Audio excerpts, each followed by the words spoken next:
Arc Raiders, or as some call it, the Human Nature Simulator, Hey, don't shoot! has made waves in the video game sector as Embark Studio ventured to answer the age-old question: what if we made an extraction shooter you can play while actually having a full-time job? Stellar gameplay aside, Arc Raiders boasts a rather unique and deep world-building, told through precious little snippets of conversation and the occasional cinematic, but, most importantly, a feeling of mystery and discovery, so intrinsic to our human nature. Every completed raid to the hostile surface has us returning not just with valuable loot, but also the burden of unanswered questions. What happened to our planet? Who are the Ark? What is this aesthetic even called? Special needs punk, perhaps? Did they specifically program Lance to be gay, or he just kinda zesty like that? Now, I know this topic has already been done to death, but it hasn't been done by me, a week later than everyone else. So drop a like if you enjoy the video, and with that being said, let's get right into it.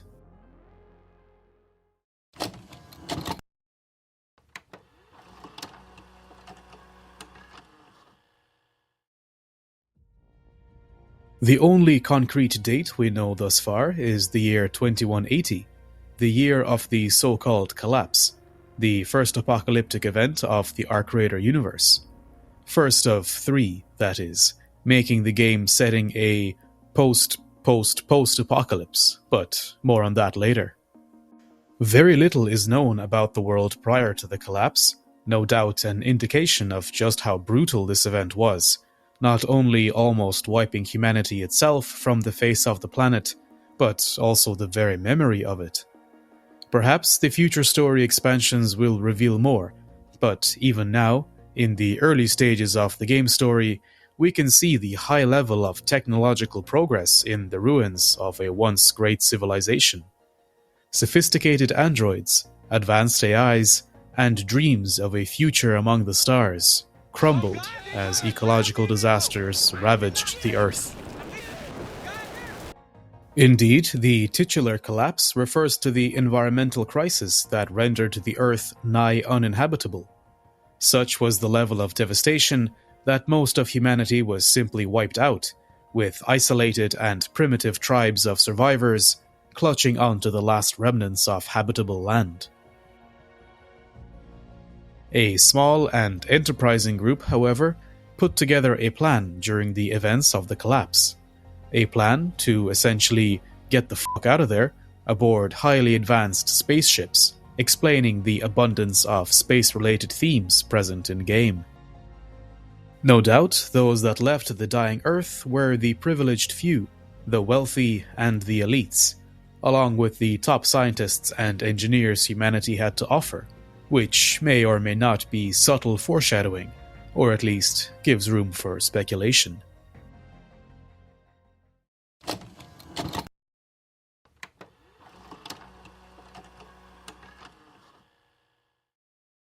Just as all seemed lost, the Earth began to inexplicably recover from the ecological collapse that almost put an end to all life on the planet.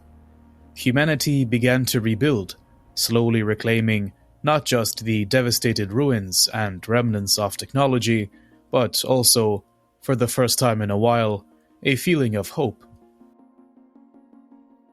A side note on the previously mentioned technology. It is curious how much the design of everything from computers, machinery, and vehicles to the appearance of the ruined androids and even the furniture strongly suggests a 70s era aesthetic, despite the collapse occurring in 2180, over 100 years from the current day. Perhaps an artistic choice, or, like Fallout, the setting is a closely related, yet alternative reality to our own. Again, the dates are unclear, unknown even, as understandably the survivors were more concerned with matters more important than records keeping. But this Sunrise era lasted long enough for major rebuilding efforts, such as the hydroponic domes we see in the Dam Battlegrounds map, hinted to be of more recent construction than the pre-collapse structures, such as the spaceport or even the dam itself.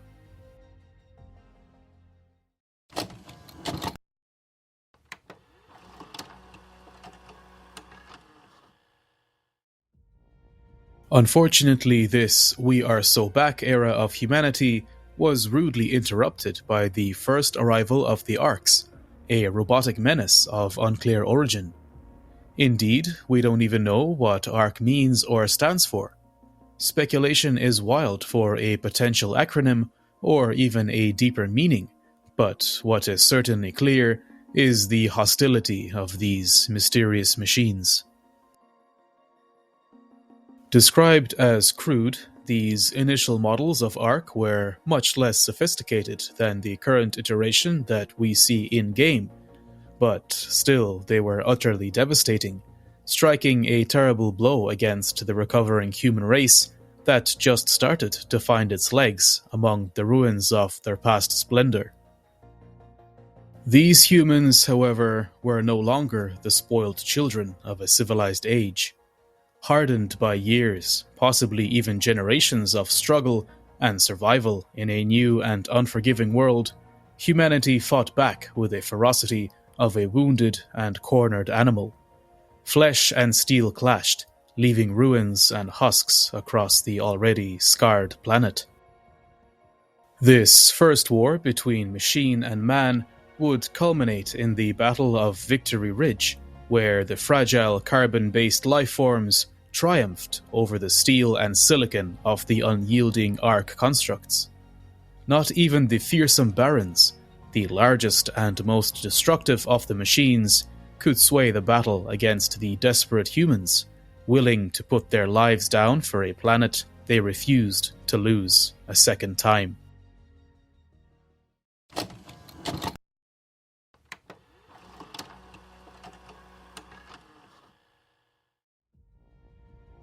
Despite the heroic resistance and the seemingly decisive victory, the ARK were not defeated. Within a short few decades, maybe even years, the robotic threat returned to the planet, dropping from orbit and clouding the skies with swarms of deadly machines. This so-called second wave of ARKs was more advanced than their predecessors, and the struggling human survivors were driven underground to escape complete annihilation. Machines rule the surface, while the forcibly dwarf-pilled humanity skulks about in the dark subterrane. One of these new underground settlements is the city of Toledo, ironically sharing the name with an ancient Spanish town, despite being located in what was modern-day Italy. It is this city, particularly the Speranza district, or Hope in Italian, that we call home. Other cities exist, connected by underground tunnels, initially used pre-collapse for transporting materials to the spaceport. These tunnels are the veins of the surviving humanity, vital for safe transportation both between settlements and the surface, where brave explorers and opportunistic scavengers venture under the deadly threat of the ARKs. These brave, or often desperate souls that dare to go above ground are known as raiders, scavenging for limited supplies and resources. Competition for survival is fierce, and conflict is common not just against the ARK menace, but between the desperate survivors too. It is the role of one of these raiders that we take on in the game, seemingly during the beginning stage of the second wave. I say beginning, as despite this second invasion era already evidently lasting for years, there is a strong foreboding feeling that the worst is yet to come. For one, we have yet to see truly monstrous ARKs like the Barons of the first wave. While there are so-called queens, they are not so common, and indeed, raiders occasionally catch glimpses of something truly monstrous on the horizon.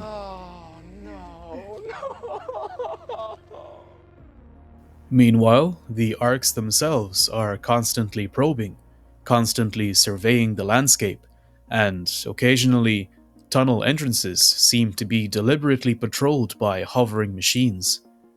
It is certainly possible, then, that the robotic enemy, so hell-bent on destroying the last vestiges of humanity, may eventually find their way into the tunnels, and hence into the last human cities, cornering us like in the third Matrix movie.